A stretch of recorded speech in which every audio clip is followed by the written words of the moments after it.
नमस्कार छात्रों, अपना पेपर है थर्ड पेपर अधिगम के लिए आकलन। अधिगम के लिए आकलन में टॉपिक चल रहा था बुद्धि। टॉपिक क्या चल रहा था? बुद्धि। बुद्धि में आप लोगों ने देखा, अभी तक पढ़ा बुद्धि की परिभाषा, बुद्धि के प्रकार, बुद्धि की विशेषताएं, और पढ़ा आपने बुद्धि को निर्धारित करने वाले कारक। तो हमने बताया था आपको कि नया टॉपिक होगा अपना कि बुद्धि परीक्षण से आप क्या समझते हैं या इसका अर्थ क्या है। इस बुद्धि परीक्षण का अर्थ पढ़ें आप। बुद्धि परीक्षण क्या है देखें। विद्यालय में विभिन्न मानसिक स्तर के विद्यार्थी अध्ययन करते हैं, इसलिए शिक्षा में व्यक्तिगत भिन्नताओं का अध्ययन करना आवश्यक है। व्यक्तिगत भिन्नताओं का ज्ञान प्राप्त करने के लिए विभिन्न विधियों का प्रयोग किया जाता है। मनोवैज्ञानिकों के व्यक्तिगत विभिन्नताओं को मापने के लिए भिन्न भिन्न तरह के परीक्षण बनाए जाते हैं या बनाए गए हैं। इनमें बुद्धि मापन करने के लिए बुद्धि परीक्षणों का निर्माण किया गया है। बुद्धि मापन का अभिप्राय विद्यार्थियों की मानसिक योग्यता का माप करना है कि उसमें किस किस तरह की मानसिक योग्यताएं और कितनी मात्रा में हैं। सभी विद्यार्थियों में इस प्रकार की कुछ जन्मजात योग्यताएं समायोजित होती हैं। बुद्धि परीक्षण द्वारा इन्हीं योग्यताओं अथवा मानसिक क्षमताओं का आकलन किया जाता है। अब आता है नेक्स्ट, लिखिए बुद्धि परीक्षण की परिभाषा। बुद्धि परीक्षण की परिभाषा मनोवैज्ञानिक डेवर के अनुसार बुद्धि परीक्षा किसी प्रकार का कार्य या समस्या होती है जिसकी सहायता से एक व्यक्ति के मानसिक विकास का अनुमान लगाया जा सकता है या मापन किया जा सकता है। अब आता है बुद्धि परीक्षण का इतिहास। क्या पॉइंट है? बुद्धि परीक्षण का इतिहास लिखे इसके अंतर्गत। यदि भारतीय इतिहास पर नज़र डालें तो बुद्धि परीक्षण के विषय में जानकारी मिलती है। ऋषियों मुनियों का शास्त्रार्थ, यक्ष और युधिष्ठिर का संवाद बुद्धि परीक्षण का ही प्रतीक है। नालंदा और तक्षशिला विश्वविद्यालय में बुद्धि परीक्षण के व्यवस्थित रूप देखने को मिलते हैं। आधुनिक काल में बुद्धि परीक्षण के संबंध में वैज्ञानिक अध्ययनों का प्रारंभ यूरोप में हुआ। सन 1879 में जर्मन विद्वान वुंट ने मनोविज्ञान की प्रथम प्रयोगशाला की नींव रखी, जिसमें वैज्ञानिक तरीके से बुद्धि परीक्षण किया जाता था। यहाँ बुद्धि मापने में यंत्रों का भी सहयोग लिया जाता था। वुंट के कार्यों से प्रेरणा लेकर विभिन्न देशों के मनोवैज्ञानिकों ने बुद्धि परीक्षण से संबंधित प्रयोग करना शुरू कर दिया, जिसमें फ्रांसीसी मनोवैज्ञानिक विनय एवं यूएसए के मनोवैज्ञानिक थॉर्नडाइक एवं टर्मन ने महत्वपूर्ण कार्य किया। इस क्षेत्र में सर्वाधिक सफलता एवं मान्यता विनय को अर्जित हुई, जिन्होंने सन 1905 में मनोवैज्ञानिक साइमन के सहयोग से विभिन्न उम्र के बालकों की बुद्धि परीक्षण के लिए प्रश्नावलियों का निर्माण किया, जिसे विनय साइमन बुद्धि मापक कहा गया, जिसे विश्व के कई देशों में मान्यता प्राप्त हुई और उत्तरोत्तर उसमें सुधार भी आता है। यूएसए के मनोवैज्ञानिक टर्मन ने विनय साइमन बुद्धि मापन में संशोधन करके इसका नाम स्टैनफोर्ड विनय स्केल रखा।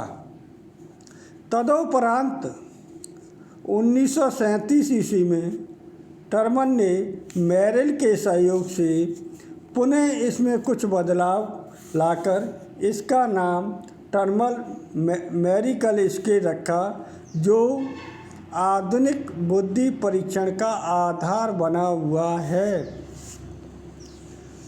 अब नेक्स्ट पॉइंट आता है बुद्धि परीक्षणों के प्रकार। बुद्धि परीक्षणों के प्रकार। बुद्धि परीक्षणों को निम्नलिखित दो आधारों पर विभाजित किया जाता है। नंबर 1 व्यक्तिगत बुद्धि परीक्षण, नंबर 2 सामूहिक बुद्धि परीक्षण। अब आता है दो आधार कौन कौन से थे, व्यक्तिगत बुद्धि और सामूहिक बुद्धि परीक्षण। बुद्धि परीक्षण में नंबर 1 परीक्षार्थियों की संख्या के आधार पर, नंबर 2 परीक्षणों के प्रस्तुतिकरण के स्वरूप के आधार पर, नंबर 3 व्यक्तिगत बुद्धि परीक्षण, सामूहिक बुद्धि परीक्षण, और नेक्स्ट आता है शाब्दिक और अशाब्दिक बुद्धि परीक्षण। अब आता है नंबर 1 व्यक्तिगत बुद्धि परीक्षण। कौन कौन से प्रकार बताए थे, व्यक्तिगत बुद्धि परीक्षण और सामूहिक बुद्धि परीक्षण। अब पहला पॉइंट लिखें आप, व्यक्तिगत बुद्धि परीक्षण। व्यक्तिगत बुद्धि परीक्षण का अभिप्राय है जिसके द्वारा एक समय में एक व्यक्ति की बुद्धि परीक्षा की जाती है। इसे एक समय में मात्र एक ही व्यक्ति पर प्रशासित किया जाता है। परीक्षक एक समय में मात्र एक ही व्यक्ति के समक्ष परीक्षण समस्याओं को रखता है तथा उसकी प्रतिक्रियाओं के आधार पर उसकी बुद्धि का मापन करता है। इस परीक्षण के प्रशासन में कुशलता व दक्षता का होना अनिवार्य है। इसलिए मात्र प्रशिक्षित परीक्षक ही व्यक्तिगत परीक्षाओं का समुचित ढंग से संपादन कर सकता है। व्यक्तिगत बुद्धि परीक्षण के प्रशासन के समय परीक्षक और परीक्षार्थी के मध्य आत्मीय एवं प्रेमपूर्ण संबंध तथा उचित समायोजन कायम करना पड़ता है। प्रेमपूर्ण संबंध रखने के बाद ही परीक्षार्थी प्रश्नों का संतुलित उत्तर देता है। इस परीक्षण में शाब्दिक और अशाब्दिक दोनों तरह के प्रश्न हो सकते हैं। शाब्दिक प्रश्नों वाले व्यक्तिगत बुद्धि परीक्षण को शाब्दिक व्यक्तिगत बुद्धि परीक्षण के नाम से जाना जाता है।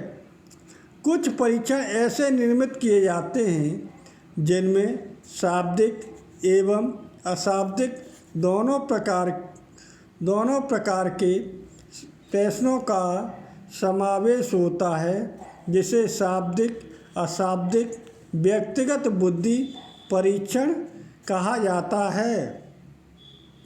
कुछ प्रमुख व्यक्तिगत बुद्धि परीक्षण इस प्रकार हैं। नंबर 1, स्टैनफोर्ड बिन बुद्धि परीक्षण। नंबर 2, बैचलर बुद्धि परीक्षण। Number 3, Pinter Paterson performance scale. Next, Merrill Palmer block building परीक्षण। अब आती हैं व्यक्तिगत बुद्धि परीक्षण की विशेषताएं। नया पॉइंट लिखिए, व्यक्तिगत बुद्धि परीक्षण की विशेषताएं। इसके अंदर लिखिए, व्यक्तिगत बुद्धि परीक्षण की विशेषताएं निम्नलिखित हैं।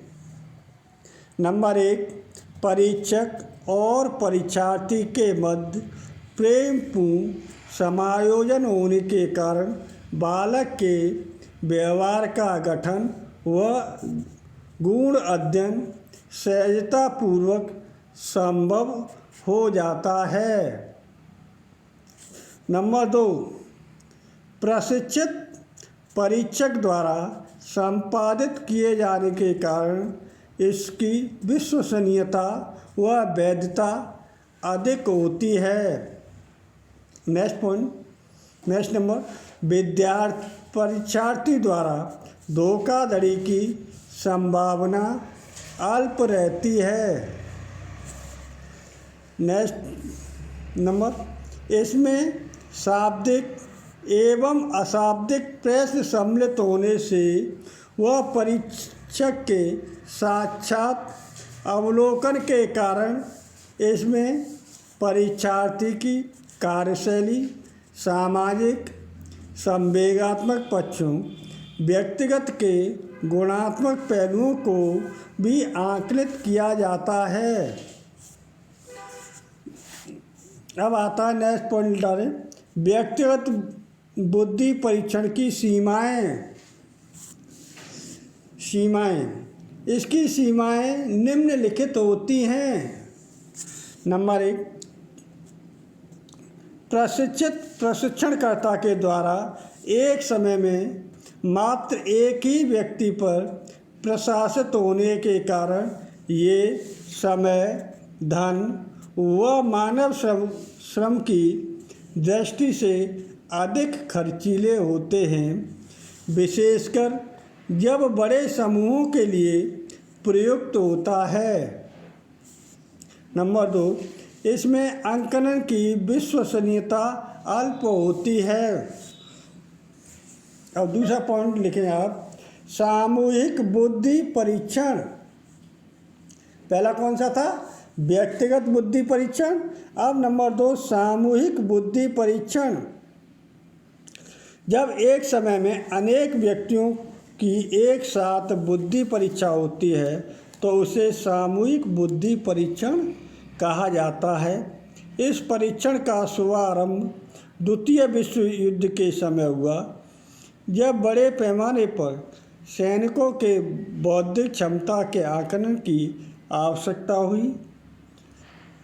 इस परीक्षणों के प्रशासन में परीक्षक को परीक्षार्थी से किसी प्रकार के सौहार्द कायम करने की ज़रूरत नहीं होती। वह स्वयं या अन्य साथियों से बुद्धि परीक्षण बांट देता है। परीक्षण संबंधी निर्देश परीक्षण पर ही छिपे रहते हैं। यदि यह परीक्षण भी शाब्दिक या अशाब्दिक दो प्रकार के हो सकते हैं। छात्रों व कर्मचारियों के चयन में यह बड़े पैमाने पर प्रयुक्त किया जाता है। इसमें कुछ प्रमुख सामूहिक बुद्धि परीक्षण इस प्रकार हैं। नंबर 1, आर्मी अल्फा परीक्षण। नंबर 2, वर्ड सामूहिक बुद्धि परीक्षण। नंबर 3, जलोटा बुद्धि परीक्षण। नंबर 4, कैटल कल्चर फ्री परीक्षण। नंबर 5, आर्मी बीटा परीक्षण। नेक्स्ट वन लिखें। सामूहिक बुद्धि परीक्षण की विशेषताएं जो निम्नलिखित हैं। नंबर 1, इसका निर्माण और मानवीकरण सरलता से किया जा सकता है। नंबर 2, इसका प्रशासन करना सरल है। नंबर 3, प्रशासन के लिए विशेषज्ञ आवश्यक नहीं होते। नेक्स्ट नंबर 4, इसका प्रशासन एक समय में बड़े समूहों पर एक साथ किया जा सकता है। नंबर 5, ये क्रम व्यय साध्य होते हैं। ये कम व्यय साध्य होते हैं। नेक्स्ट, व्यक्तियों के चयन तथा वर्गीकरण में विशेष सहायक होते हैं। अब आता है सामूहिक बुद्धि परीक्षण की सीमाएं जो निम्नलिखित हैं। नंबर 1, इसमें परीक्षक एवं छात्र के मध्य सीधे संबंध का अभाव होता है, इसलिए उनके बौद्धिक व्यवहारों का गूढ़ अध्ययन नहीं किया जा सकता।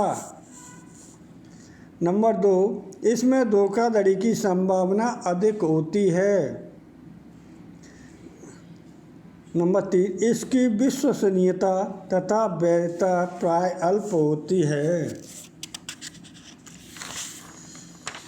आज के लिए छात्रों इतना ही। कल आप पढ़ेंगे, नया टॉपिक होगा आपका